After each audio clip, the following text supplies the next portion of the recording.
I'm not saying Puffy not guilty on majority stuff. He'd probably be more happy in prison than in the streets, because at least in prison, he can get all the baby all he wants. Puffy did have with too many higher-up people in the industry. I don't care if it's T.I., I don't care if it's Rick Ross, I don't care if it's Jay, I don't care if it's Snoop, I don't care if it's Game, I don't care if it's Dre. Nobody's stepping up. Ray J, Diddy, and Snoop, a secret web of power, hidden relationships, and chilling silence. Suge Knight claims it's not just true, it's dangerous. This isn't tabloid drama, it's something far more disturbing. What you're about to hear might sound unreal until you see the pattern for yourself. It begins with a quiet hotel hallway, the air heavy. Suge Knight steps forward, Diddy stands alone. And then, a question cuts through the tension. Did you have anything to do with... No reply, no words, just fear. Suge says Diddy took off, no explanation, no eye contact. Just vanished. But what if that moment was just the surface? Suge paints a chilling picture. Diddy wasn't running from him. He set the tone by immediately, as the first witness, taking jurors back to 2016. It was March 5th when Flores said he responded to a call from hotel staff of a woman in distress on the 6th floor. He was running from what he'd done, or worse, from what he'd become. Because what's happening behind closed doors in the music world? According to Suge, it's not just betrayal, it's something unholy. Well, a dark network, quiet exchanges, hidden intentions. He doesn't call it a label war, he calls it spiritual warfare. What Suge describes is a covert alliance. A club made not for talent, but for control. He says Diddy is at the center, and what Diddy allegedly gave up to reach the top would send chills down your spine. Favors, secrets, silence bought with money and fear. And then it gets even more bizarre. Ray J, not just a sidekick. Suge claims he was deeply involved with Diddy, not just professionally, but personally. He looks almost like a college professor. His hair has turned gray. He's been in custody at the federal jail in Brooklyn, and he is not wearing clothes that you would expect a recording artist to wear. He's wearing gray pants, a navy blue crew neck sweater with a white collar popping out of the top of it, reflecting the seriousness of these charges that he's facing. He says they were lovers, quietly bound together in ways the public never saw. Behind the red carpets and flashing cameras, Suge paints a world built on transactions of power and pleasure. But it doesn't stop there. Reggie Wright Jr., once the head of death row security, Suge believes he betrayed them all, specifically Tupac. He accuses Reggie of pulling security off Tupac the night of the Vegas shooting, just hours before the fatal shots were fired. Coincidence? Or coordination? That night wasn't just random. Suge says it was mapped out step by step, and here's the twist. Snoop Dogg, America's laid-back icon, but Suge says there's a side of him the world doesn't know. I didn't make it happen and Puffy didn't make it happen. One night I was at my house and Puffy's son was over about like 9 o'clock, and I'm like, "Cuz, what time you going home?"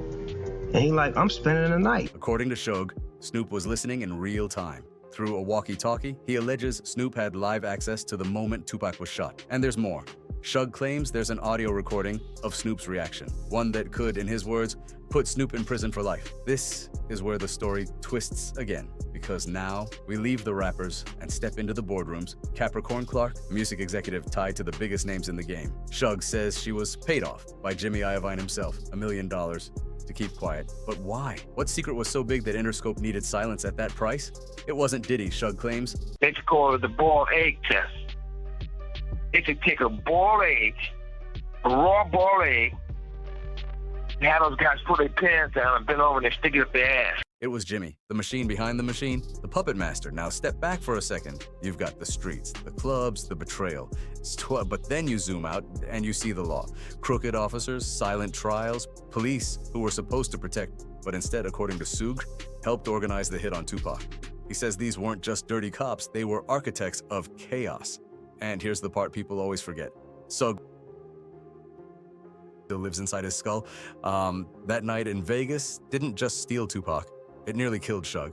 He still carries the pain, the metal, the memory. And right before Tupac slipped away, he looked at Suge.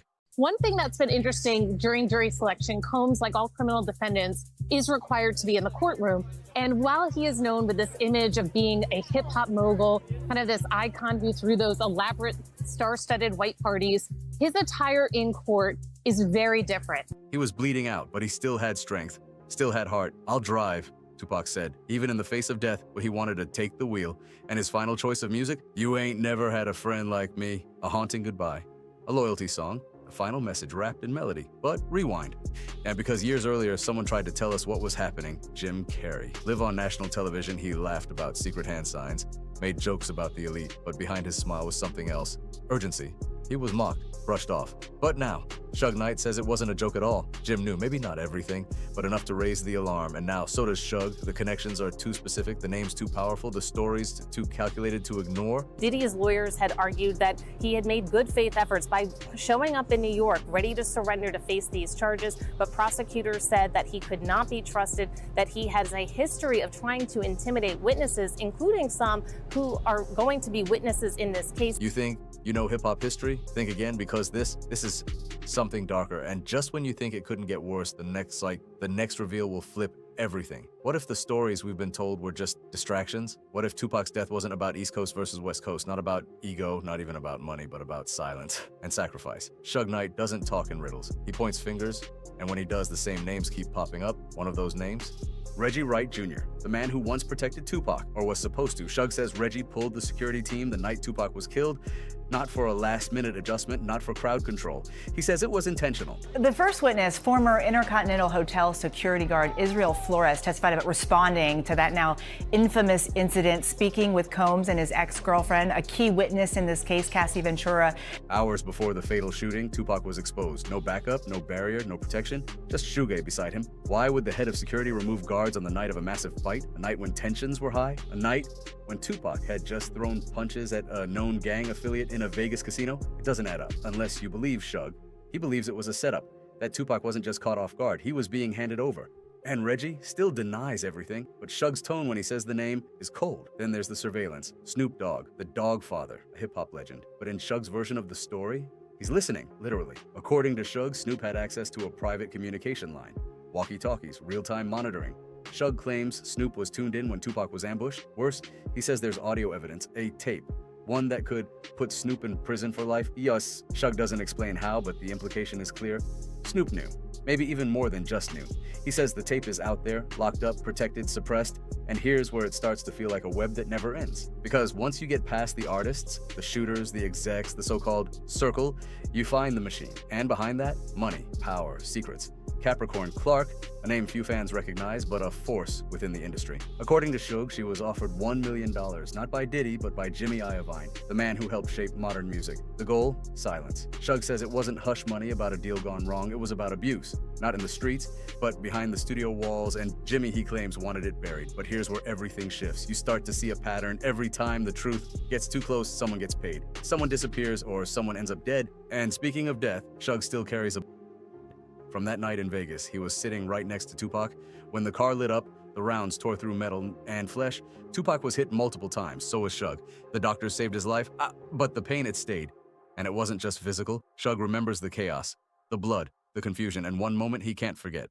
Tupac turning to him, blood pouring from his chest and saying, I'll drive, even as his lungs were filling, even as the light started to fade. That moment shattered Suge, because it wasn't just loyalty, it was finality. He remembers Tupac's last request, his last energy, his last song, "You Ain't Never Had a Friend Like Me." That wasn't just a track, that was a goodbye. But here's the part that Suge says no one wants to hear. The police were in on it. Not all of them, but enough. Suge believes law enforcement didn't just fail Tupac, they orchestrated his end. He accuses certain officers of working hand in hand with the industry, targeting specific artists, covering for others. And the result? A rigged game. Suge calls it sabotage, a plan to destroy one artist while propping up another. One voice silenced, another protected. Diddy. That name keeps coming back like a shadow that never leaves. Suge says Diddy was always surrounded by favors, that he never had to get his hands dirty because someone else always did it for him. And if that sounds far-fetched, think about this. Why is no one investigating this deeper?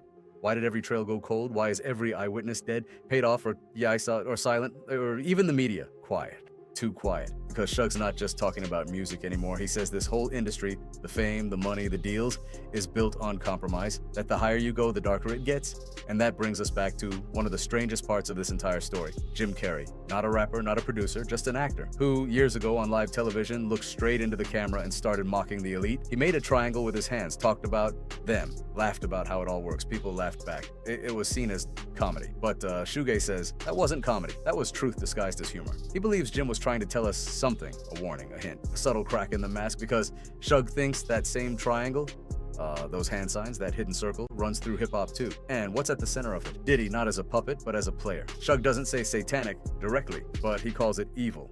And he says certain people made choices to trade things, to do things behind closed doors in ways no normal person would imagine. And what does Suge say? Diddy traded himself for fame, for immunity, for untouchable status. According to Suge, that's why Diddy never got touched after Tupac. Why rumors swirled, but no charges came. Why whispers never became cases? Because he was protected, not just by lawyers or money, but by something bigger. And once you're in, you don't get out unless you fall, or they push you. Suge says the people who rise the fastest fall the hardest, but only when they stop playing by the rules. And the rules, they're not written down, they're whispered, traded in private rooms, protected by fear.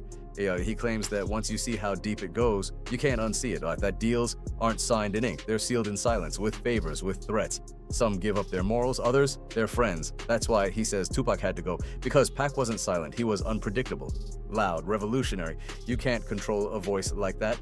And when someone refuses to play the game, they become a problem, a risk, a liability. So the machine moves, quietly, ruthlessly, with precision. And people like Suge, people who talk, they're not just ignored, they're hunted. Suge says he's still watched, still followed, still feared, not because he's dangerous, but because he remembers every name, every conversation, every threat, and he's not afraid to say it. Because in his words, they already tried to kill me once. This isn't just about one man, it's not just about Suge Knight or Tupac or Diddy, it's about a system. A machine that feeds on silence, rewards obedience, and buries those who resist. For years, people thought Suge was just bitter. A man who lost his power, lost his label, and lost his grip. But what if he didn't lose? What if he saw too much? And now, cornered, trapped behind prison walls with nothing left to lose, he's speaking the truth. Raw, unfiltered, dangerous. Because the names Suge drops, they're not nobodies. They're people who sit at the top of industries, people who smile for cameras, walk red carpets, accept awards with polished speeches. But behind the glitz, Suge says there's darkness. Ray J, allegedly more than a business partner to Diddy, someone who knew the rituals, saw the patterns, played along. Reggie Wright Jr. allegedly turned off the security so the kill could go down clean. Snoop allegedly listening, maybe even laughing, while the Jimmy Iovine allegedly paid $1 million just to make a witness disappear. And Diddy, at the center of it all. Never touched, never convicted, always just out of reach. Why? Because Suge says Diddy never got his hands dirty. Others did it for him, and those people protected him, not because they were friends, but because they were in the same circle. And this isn't the first time we've heard that word, circle. Jim Carrey said it without saying it. The hand signs, the triangle, the winks, the laughs, everyone brushed it off, but Suge Knight is giving it form, giving it names, giving it a purpose. To him, the circle isn't just real, it's spiritual. He doesn't use the word demonic lightly, but when he does, his eyes say he means it. He talks about the price of fame, not the money, not the fame, but the sacrifice. What did they give up to be gods in the industry? Their souls, their silence, their people? He talks about Diddy with a tone that feels less angry and more haunted, as if he's not describing a rival, but a warning.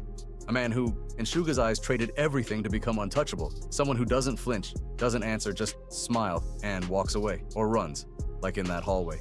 That quiet hotel where Suge says he finally asked Diddy the question, "Did you have something to do with Tupac's murder?" And Diddy didn't argue, didn't fight, he just ran. What kind of man runs from a question? Unless he's scared of the answer, but Suge isn't asking anymore. He's telling, and the more you hear, the harder it becomes to ignore. Because Suge's not the only one who's hinted at this. Other artists have whispered it in interviews, cryptic bars and songs, suspicious silences in documentaries. Even Jim Carrey, years before any of this, hinted on national TV. They run this place, you know who they are. He was laughing. But maybe that laugh was fear. Maybe he knew what happens when you stop playing along, because Suge says it plain. Once you know too much, you only get 3 choices. Stay silent, sell out, or disappear. Tupac refused to be silent. Biggie started asking questions. Even Suge, after everything, still talking. And what's the cost? Isolation. But what happens when the public finally sees it? When the stories connect? When fans stop laughing and start listening? That's the fear. That's the risk. And Suge, he's already paid the price. Now he's giving names, details, motives, and just when it feels like it's too much, he drops one last thought. He says, Diddy's not happy, not on yachts, not at parties, not even with his empire. Suge says prison might actually suit him better, not because of guilt, but because of who he's become. He says Diddy lives like a man with secrets too heavy for the streets, like a man surrounded by mirrors, but no reflection. A man who can't be touched, but also can't sleep. And that's the final irony Suge leaves us with. The higher they rise, the deeper they fall. You might not believe all of it. You might not believe any of it, but ask yourself this. Why would Suge Knight, locked away, risking everything, make up all of this? Why now? Why name names? Why call out billionaires, legends, and giants? Because as sometimes the truth doesn't come from the cleanest mouths, as sometimes it comes from the ones who saw it, survived it, and lived to say, you don't know the half of it. And if you think this story ends here, just wait until the next name drops, because this rabbit hole only gets darker from here. And there's one more question Suge leaves hanging in the air. Where's the justice? Tupac Shakur, arguably the most influential rapper of his generation, in a car, right off the Vegas Strip, cameras everywhere, witnesses everywhere, but not one conviction, not one trial, just silence. A silence so loud it echoes through decades. Suge doesn't just call it injustice, he calls it a message, a warning to others. Speak up and you vanish. Ask too much and you end up like Pac. He says the music industry isn't built on talent, it's built on silence, on fear, on sacrifice. And behind every hit song, every champagne celebration, every magazine cover, there might be a secret darker than any lyric. So when Suge names names, he's not starting a fight. He's setting the stage. He wants the world to finally look behind the curtain, because if you only see the fame, you'll miss the trap, and maybe, just maybe, that was the plan all along.